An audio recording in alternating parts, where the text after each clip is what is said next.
Assalamualaikum warahmatullahi wabarakatuh. Saya Putri Rahayu Muslimi dengan ekor NIM 011. Nah, pada video ini mari kita sama-sama belajar mengenai keseimbangan pasar barang dan pasar uang melalui model ISLM.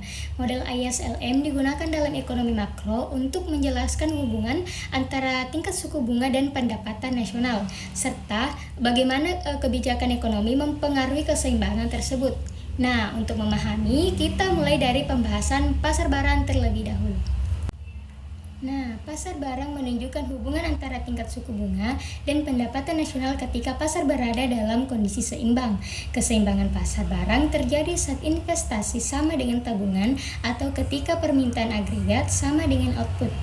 Hubungan ini digambarkan melalui kurva Ayas yang berslope negatif, karena semakin tinggi suku bunga, investasi akan menurun sehingga pendapatan nasional juga ikut menurun. Nah, setelah memahami keseimbangan di pasar barang, selanjutnya kita beralih ke keseimbangan di pasar uang. Nah, selanjutnya pasar uang atau LM, liquidity money. Pasar uang menggambarkan hubungan antara tingkat suku bunga dan pendapatan ketika permintaan uang sama dengan penawaran uang. Nah, penawaran uang ditentukan oleh bank sentral, sedangkan permintaan uang dipengaruhi oleh tingkat pendapatan dan suku bunga.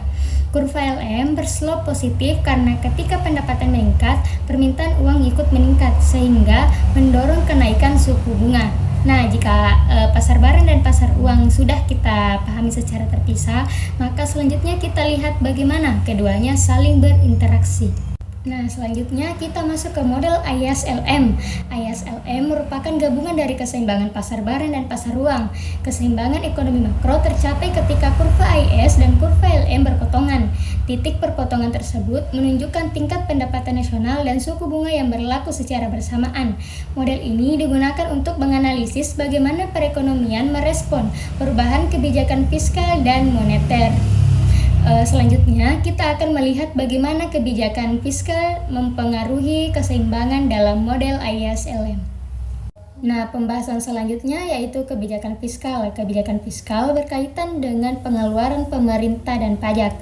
Ketika pemerintah meningkatkan belanja atau menurunkan pajak, permintaan agregat akan meningkat sehingga kurva IAS bergeser ke kanan.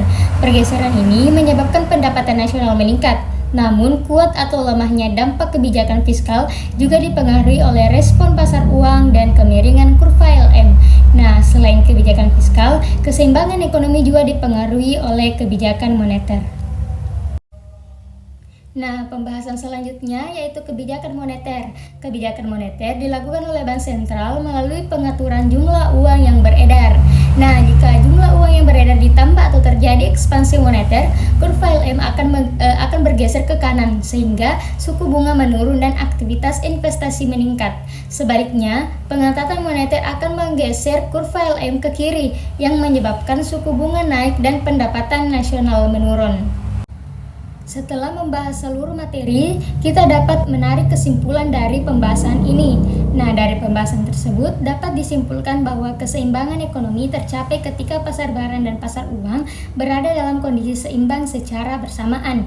Hal ini ditunjukkan oleh perpotongan kurva IS dan LM. Model ISLM membantu kita memahami bagaimana kebijakan fiskal dan moneter dapat mempengaruhi pendapatan nasional, suku bunga, serta stabilitas perekonomian. Demikian yang dapat saya sampaikan. Wassalamualaikum warahmatullahi wabarakatuh.